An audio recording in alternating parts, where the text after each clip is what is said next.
Throwback Thursdays, Hawks, Tawk, and Squawk. The summer of 2003 when our auxiliary pioneered. That was the only summer of my adult years that I didn't work because I was working for the school board. You know, school's off in the summer. So I was getting paid throughout the summer anyway. But usually, like the other summers after that, I would still work on top of still getting paid from the school board just to generate even more income. But anyway, the summer of 2003 was the lone summer of my adult years that I wasn't working. And, you know, with Kenji and his stink breath sidekick, you know, the two Bethelites, with them just coming into the congregation and pushing all of the exemplary brothers into doing more in the congregation, doing even more to serve Jehovah and to make Jehovah proud. You know what I mean? I was like, all right, I'll give it a shot. You know, my homies, they kept pressuring me because they were both pioneering. So they was like, just auxiliary pioneer. And at this time, this is when they had changed. And remember, before auxiliary pioneer used to be 70 hours a month requirement, while full-time pioneer, the requirement was 90 hours. But by this time, they had changed it to 70 hours for pioneers and 50 for auxiliary pioneers. So I'm like, all right, 50 hours, that ain't bad. You know what I mean? If I do maybe 2 or 3 hours a day for 20 to 25 days out the month, you know, and you know, it's different ways of preaching the good news. You know, it's different ways of doing that, you know what I mean, besides your door-to-door return visits, not at homes. You know, our thing was street witnessing. You know, this was way before the carts. Man, if those carts had been around then, I would have full-time pioneered. But yeah, but our thing was street witnessing. We would get up like 6 in the morning, then meet about 7:30, because, you know, we all lived in Winfield. So we would meet right there. We would usually meet right there. I lived on Diamond Street, and the next big street over is Lebanon Avenue. So we would meet right there, like usually at the corner of 54th and Lebanon, me and my cousin. You know, because my cousin, he's coming from the further south side of Winfield. He lived closer down, for those of you that know, like he lived down there near Upland Way. You know, so we would meet, me and Cuzzo, we would meet on the corner of 54th and Lebanon Avenue. And then, you know, we would walk down 54th Street. You know, we would take our time walking, pass out pamphlets, because, you know, it's people there leaving out for work to catch the bus or whatever. And the bus stop was right there for the 52 bus and a 40 bus. They both ran through Winfield, you know, coming and going. So we would pass out some pamphlets at the bus stop, like maybe have a little small talk with some people, like getting ready for another day of work, you know what I mean, another day, another dollar, just like little BS talk. Like, here, check out this pamphlet, it's about whatever. It could be about dealing with the grief of a lost relative, or yeah, like somebody's health, or it could just be anything. Like, you know how they had different pamphlets and stuff that were good, that were used as tools for starting the conversation. You know, we'd do little stuff like that, take our time. We would walk down 54th Street. You know, me and Cuzzo, we would be out street witnessing, but we would be chopping it up about anything. It was the summertime, so we're talking about the upcoming basketball season and upcoming football season. We're talking about like different people that we know throughout the organization. You know, we'd be rapping about anything. Then we would get to Winfield Avenue, right there, 54th and Winfield Avenue, and we would meet the homie Lucius. You know, Lucius lived further down Winfield Avenue. He lived right across the street from Channel 17. So, you know, he would walk up Winfield Avenue. He would meet us. Sometimes he would already be on the corner waiting, or we would wait there for him for a few minutes. You know, if he wasn't there, one of us would call him like, Lou, we up here, like, where you at? And he'd be like, well, I just ran into the gas station to get a hot dog. Yeah, that's how Lucius sound, you know what I mean? But that Lucius was the homie though. You know, he'd be like, I'm in the gas station, get me a hot dog, you got me a Gatorade. Yeah, but so we would, the three of us, we would then take our time walking. You know what I mean? The three of us just chopping it up. You know what I mean? We all played basketball, so we would be talking about an upcoming game against a group of brothers from Southwest Philly, Northeast, wherever. You know, because we had our own basketball team. So we was always hooping against other witnesses and even against worldly guys. So, like, we would take our time, because for Winfield Avenue, like, it's about maybe a good, depending on how fast you're walking, it's about a 10 to maybe 15-minute walk from Winfield Avenue to the Overbrook train station. And we would be taking our time walking. We'd just be walking, talking, you know, and we would take our time walking to the train station, because the train station was where the All Fine Honeys was at, taking the regional rails to work or wherever they were going that time of morning. Mind you, it's 7:30, 8 o'clock in the morning. So we'd take our time walking to the train station. It would take us maybe about 20 minutes or so. We get to the train station. We'd be checking out sisters. I'm like, man, look at her. You know what I mean? It was for sport. Like, I can't speak for, I can speak for Cuzzo and Lou that, like, it was a sport, but for me, on the low, I was really bagging honeys.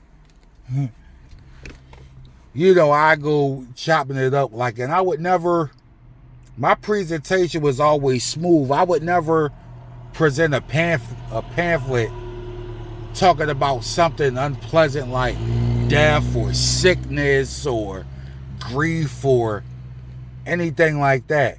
Like, I would have one of those tracts or articles that was talking about something more on a positive note, or even not really presenting a pamphlet, just sparking up a little conversation, like just out here getting some exercise, enjoying the summer morning breeze. Because, you know, summertime in Philly, it could be muggy depending on the morning.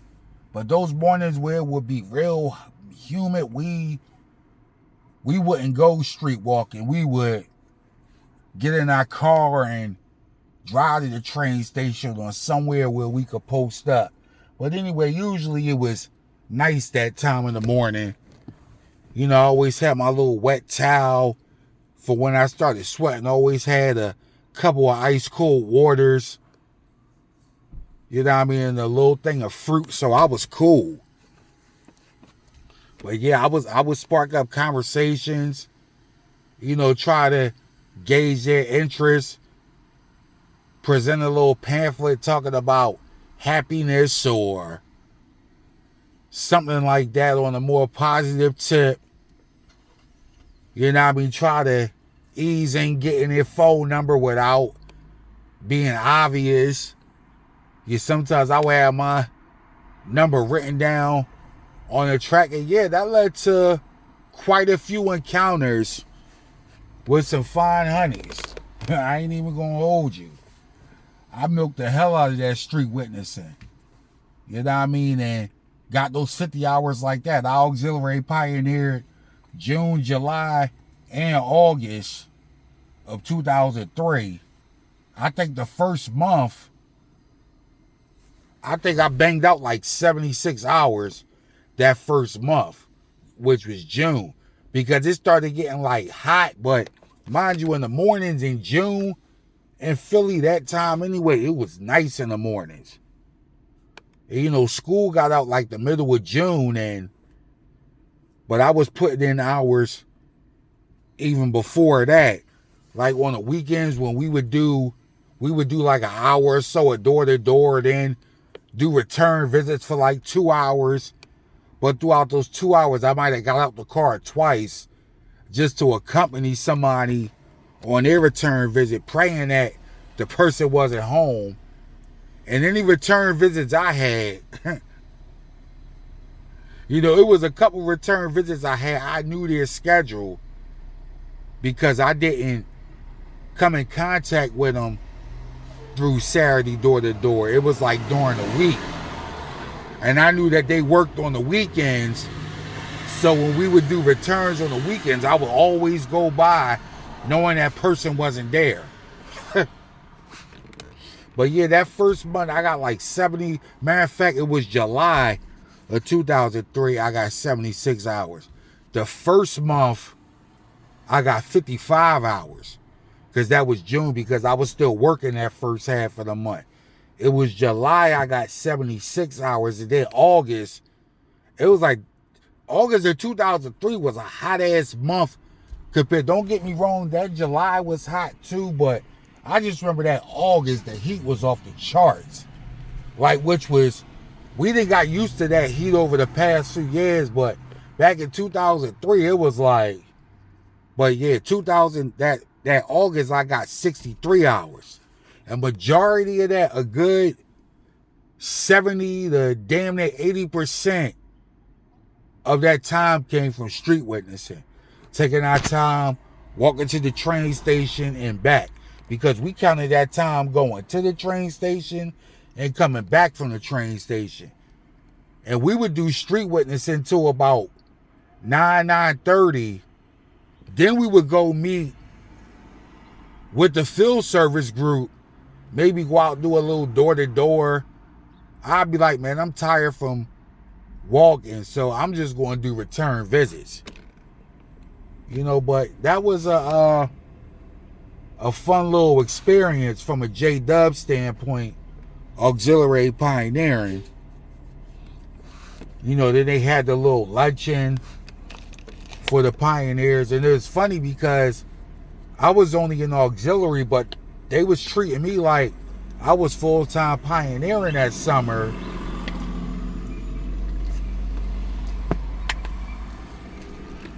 Because though 2 of those months, I got well over the 50 hours. The first month I had just barely made it because remember I was still working like half of June. And it was like those last couple weeks of June where I put in like 35, 40 hours or something like that.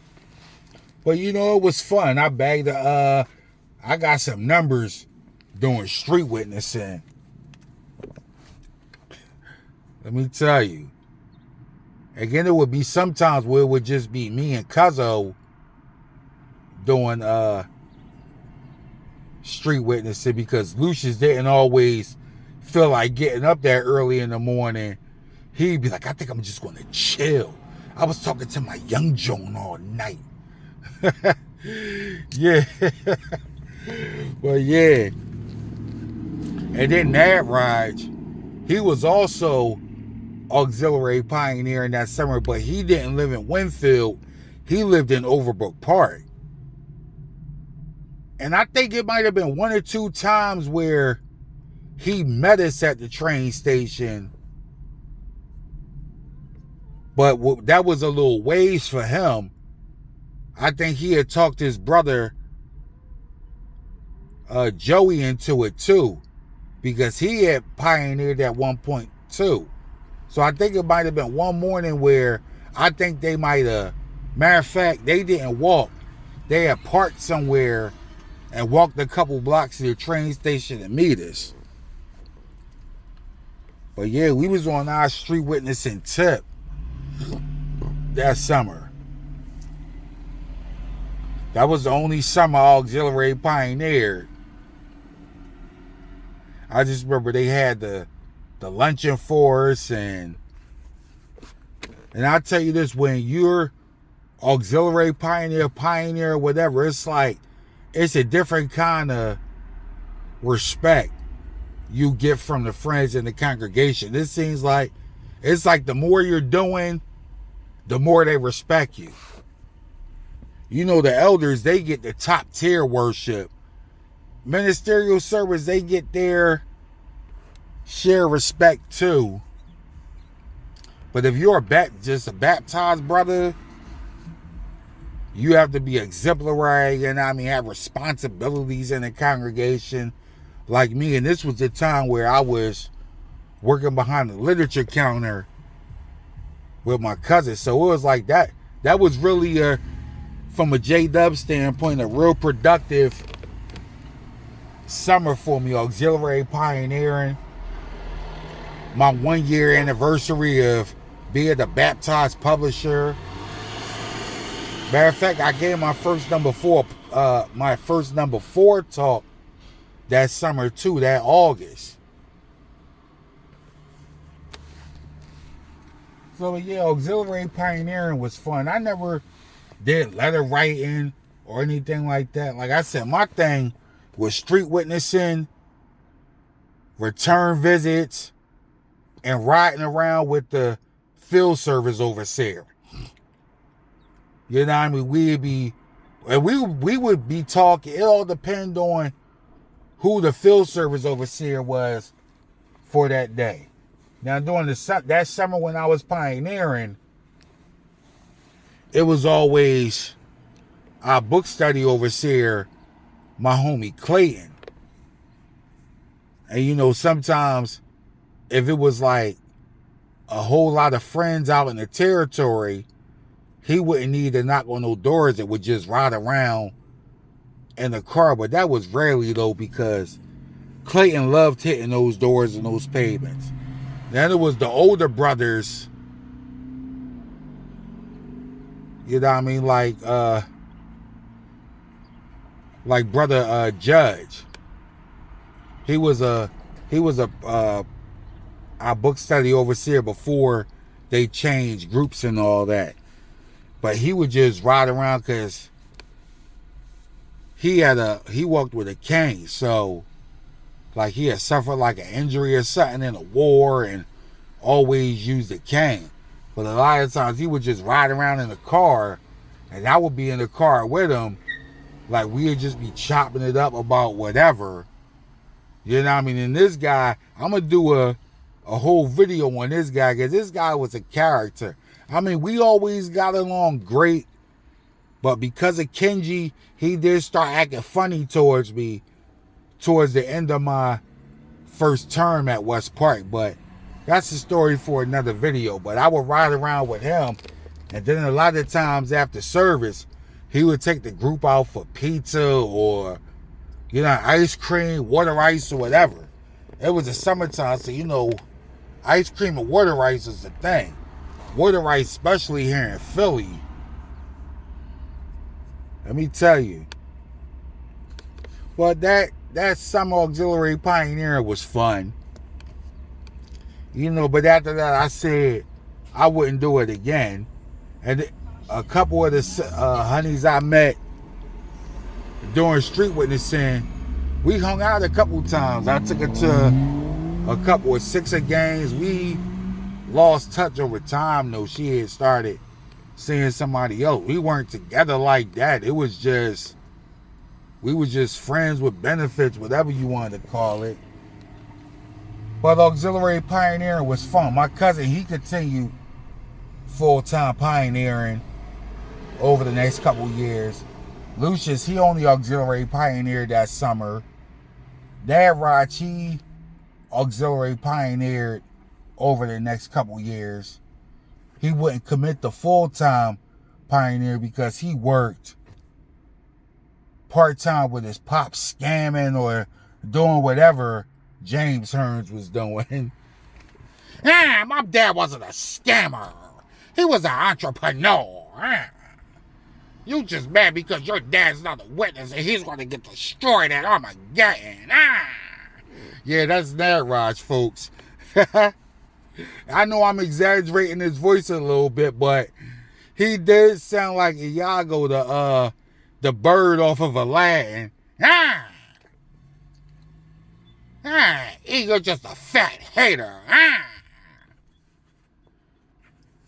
And you're going to get destroyed at Armageddon for leaving Jehovah. All that auxiliary pioneering and giving number 2 and number 4 talks and carrying the mics and working behind the literature counter. All for you to leave and turn to the dark side. I know you messing with you with some worldly girl that grew up going to church. False prophecy. But anyway, y'all. This was Talk and Squawk with your boy Hawk. Be sure to subscribe to the channel and stay tuned for more content. Hawk out.